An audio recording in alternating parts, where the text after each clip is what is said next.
Persiapan demi persiapan terus dilakukan oleh PSSI untuk menyambut laga melawan Jepang dan Arab Saudi. Tentu saja semua dilakukan agar timnas Indonesia bisa bermain dengan motivasi tinggi. Mengingat lawan yang dihadapi adalah dua tim kuat di Asia. Nah, di satu sisi, fans timnas Indonesia pun juga secara total akan mendukung habis-habisan timnas di GBK. Yang mana itu dibuktikan dengan sudah sold out-nya tiket yang disediakan oleh panitia. Dan itu artinya GBK benar-benar akan memerah. Sesuatu yang pada akhirnya membuat Hajime Moriyasu merasa takjub dengan antusiasme fans timnas Indonesia. Di mana ia bahkan mengakui kalau di Asia mungkin fans Garuda lah yang dirasa paling gila. Sebab ibarat main away aja, tim Garuda nggak pernah sepi pendukung, apalagi main di kandang. Ditambah saat ini tim Indonesia sedang butuh dukungan ekstra, ya udah pasti dong makin menggila. Di satu sisi melihat fakta yang ada, diketahui kalau Federasi Bahrain kabarnya makin ngotot untuk nggak mau main di GBK. Karena mereka tahu, jika yang datang mereka, maka fans Garuda dinilai akan makin gila untuk melakukan segala teror intimidasi.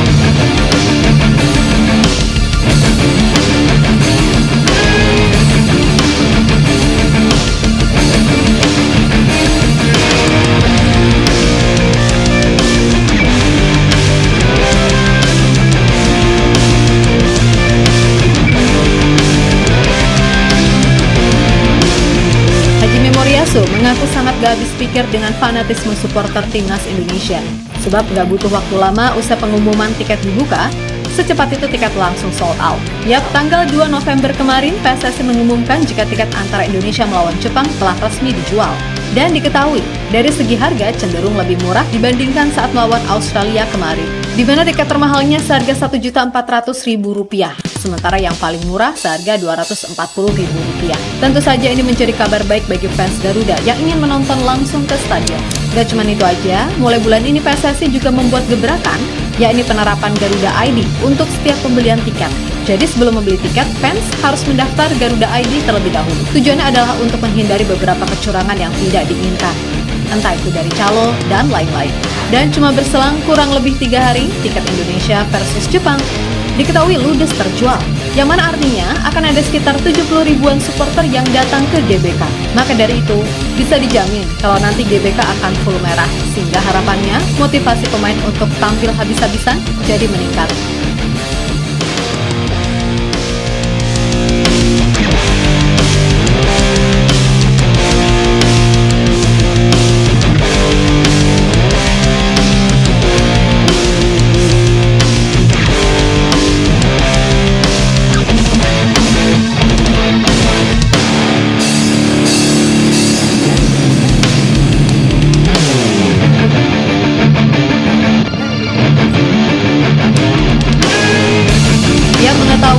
Timnas versus Jepang udah sold out secepat itu, Pak Erik selaku ketum PSSI pun gak bisa menutupi rasa bangganya. Sebab dari sini membuktikan kalau timnas Indonesia benar-benar dicintai dalam kondisi apapun. Maka dari itu ia berharap dengan adanya dukungan supporter yang begitu banyak, tim Garuda bisa meraih hasil terbaik. Alhamdulillah sold out. Terima kasih banyak atas antusiasme luar biasa untuk timnas Indonesia. Mari bersatu dan dukung timnas Indonesia sampai bertemu di GBK, kata Erick Thohir dikutip dari Bola Sport. Sementara itu, pelatih Jepang Hajime Moriyasu cukup merasa kagum dengan fanatisme supporter Indonesia yang dari dulu hingga sekarang tetap luar biasa. Bahkan ia menilai, kalau di Asia, supporter Indonesia adalah yang paling fanatik dan total untuk mendukung timnasnya. Maka dari itu, ia berharap dengan pengalaman para pemainnya yang merumput di level tertinggi, gak akan terpengaruh atau merasa tertekan dengan banyaknya fans tim Garuda yang hadir di stadion. Sebab ia pun tak bisa menafikan kalau atmosfer di GBK sangatlah intimidatif bagi lawan. Ditambah timnas Indonesia sedang dalam mode mencoba bangkit, maka sudah pasti tekanan dan atmosfernya akan jauh lebih gila. Kami akan menghadapi atmosfer yang sangat menantang. Dengan ribuan supporter yang hadir, itu akan memberikan tekanan tersendiri bagi pemain kami. Kami harus tetap tenang dan tidak terpengaruh oleh atmosfer penonton di stadion yang terkenal intimidatif bagi lawan. Tapi kami harus mampu menjaga konsentrasi untuk bisa bermain dengan baik meskipun ada banyak tekanan dari luar. Ucap Moriyasu dikutip dari Nikan Sport.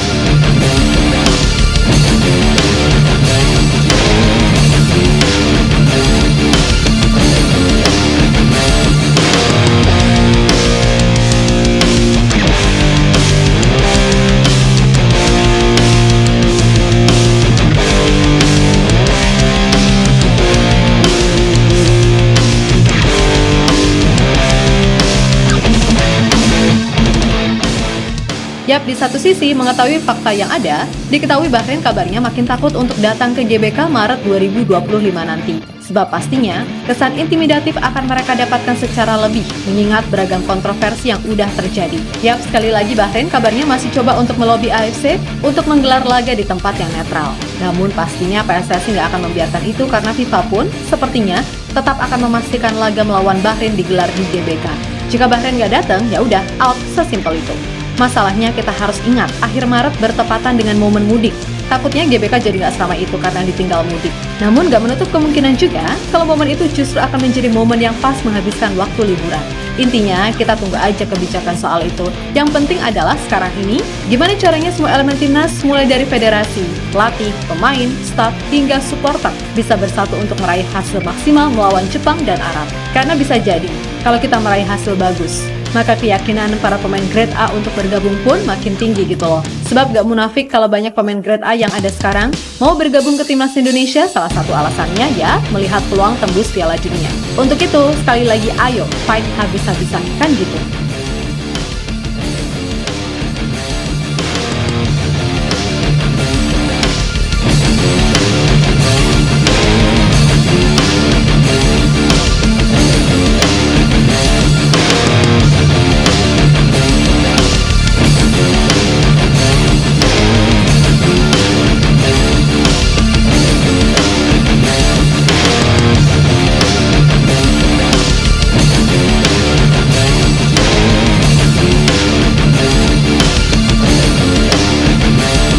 Yang terlepas dari apapun, semoga saja di laga melawan Jepang, semua pemain benar-benar dalam kondisi terbaik, termasuk Silgers yang kabarnya tetap tersedia, namun masalah nanti ya diturunkan atau enggak tergantung kondisi akhirnya gimana. Lalu untuk Kevin Dix, berdoa aja semoga ada plot twist seperti yang terjadi sama Martin Paes. Karena pastinya, dengan kualitas dan pengalaman yang ia punya, kekuatan tim Garuda akan jauh lebih oke. Dan buat Coach Shin, gak henti-hentinya kami berharap kalau di pertandingan nanti, 11 pertama yang tampil adalah mereka para pemain diaspora. Kalaupun ada yang tanda kutip lokal, ya itu cuma Rizky Ridho. Sebab ini lawanin Jepang, maka dibutuhkan pemain yang udah terbiasa main di level tertinggi. Dan sejatinya, kita itu punya kok pemain yang ada di level itu untuk saat ini. Martin Paes, Chase, Silgers, Kelvin Verdong, Sandy Walsh, Tom Haye, Eleanor Reinders, dan Ragnar adalah mereka yang secara jam terbang gak usah diragukan lagi. Ditambah nanti ada Kevin Dix yang berpengalaman main di Liga Champions. Ya udah, harusnya nggak ada alasan lagi bagi Coach Shin untuk gak mainin full squad berdarah Eropa. Bahkan sejelek-jeleknya Jordi Amat sekarang, kata orang, leadership dan pengalamannya jelas adalah yang paling tinggi. Untuk itu, semoga aja Coach Shin bisa lebih pede lagi dan gak terpengaruh sana-sini, apalagi soal tekanan harus ada pemain tanda kutip lokal. Ingat, timnas itu yang penting kualitas. Gak peduli dia main di mana, asalkan kualitasnya dirasa memenuhi standar, ya udah, berarti itu yang terbaik buat main, kan gitu. So, tetap semangat Garudaku. Jepang memang kuat, tapi mereka bagaimanapun bukan tim top dunia yang gak bisa ditaklukkan. Ingat, mindset adalah doa, dan usaha adalah semua. Masuk lapangan dengan kepala tegak serta mindset we have to win. Masalah hasilnya gimana itu nanti. Yang penting fight dulu habis-habisan, oke?